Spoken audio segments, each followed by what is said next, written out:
सिंध सरकार के बेहतर तालीम के दावे धरे के धरे रह गए। अंदरूने सिंध के सैकड़ों स्कूल महकमा तालीम की गफलत की वजह से बंद पड़े हैं। 8 साल कबल सैलाब में बह जाने वाली कश्मोर के गवर्नमेंट प्राइमरी स्कूल की बिल्डिंग ताहाल तामीर न हो सकी।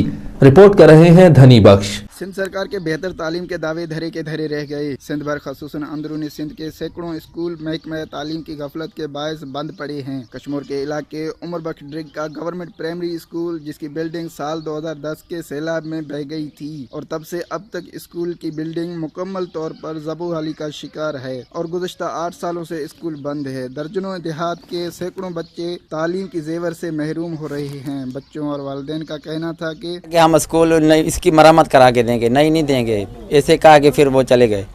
फिर हमने बोला मरम्मत नहीं करा के दो, हमारे को नवी चाहिए। फिर चुप हो गए, पता किस वजह से चुप हो गए। फिर क्या करें, हम ही चुप हो गए। 30-25 गाँव आए, देर बच्चे भी ज़्यादा हैं, बच्चे 300-250 तक तकरीबन हो जाएंगे। सारे ही ऐसे हैं, बस कोई पढ़ने जाता है, कोई नहीं जाता, बस घर में ही है। 2010 से सैलाब आया था, वो गिर गई थी। अब न किसी ने बनवाई है, न गवर्नमेंट में वो दरखास्तें दे के थक गए, नहीं आ रहा है कोई, न उस्ताद आ रहा है, न बिल्डिंग बनवा के दे रहे हैं, न स्कूल बनवा के। बच्चा हमारे महरूम है, बहुत दूर पढ़े, वो गुड्डू के पास पढ़ने जाते हैं।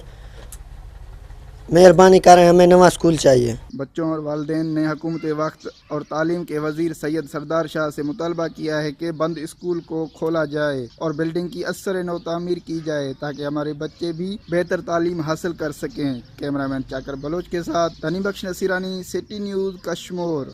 हम लाते हैं टॉप न्यूज, आपके फेवरेट टॉक शोज और अनलिमिटेड एंटरटेनमेंट सिर्फ यूट्यूब पर। अगर आपने अभी तक हमारा चैनल सब्सक्राइब नहीं किया तो अभी सब्सक्राइब करें और बेल आइकॉन को क्लिक करके हमारी लेटेस्ट वीडियोस के बारे में अपडेट जानें।